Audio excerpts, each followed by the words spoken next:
Peux-tu te présenter rapidement? Oui, donc je suis Émilie Bredel, je suis dessinatrice, sculptrice. Et avant ça, j'ai travaillé dans le secteur du design d'intérieur, l'ameublement, et j'étais conseillère couleur matière.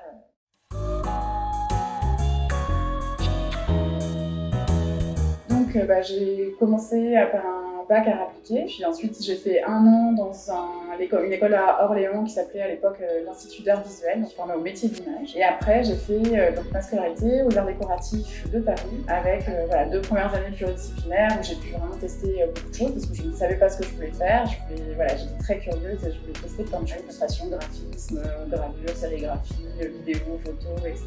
Et puis je me suis finalement spécialisée une première année en photo, vidéo surtout documentaire. J'ai décidé de changer pour quelque chose de plus plastique, manuel, et donc je suis allée en design textile. Je me suis formée du coup en design textile, couleur, matière, design de motifs, tissage, etc. Je dirais surtout la persévérance, très précieuse, et une grande curiosité pour tous les domaines.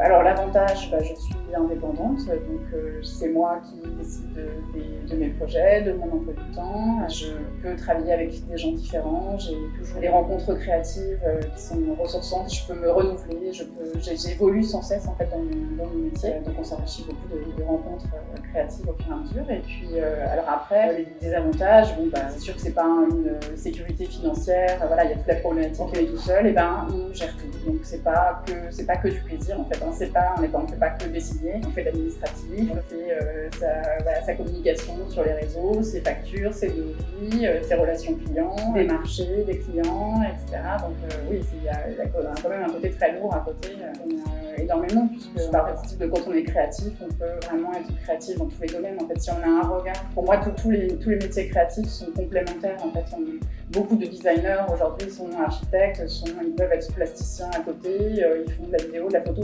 Aujourd'hui, tous les secteurs artistiques se croisent, s'entremêlent. C'est sans fin, en fait, tout est possible. Dans quel cadre interviens-tu à la Lumière? Donc j'enseigne l'art plastique et le design graphique.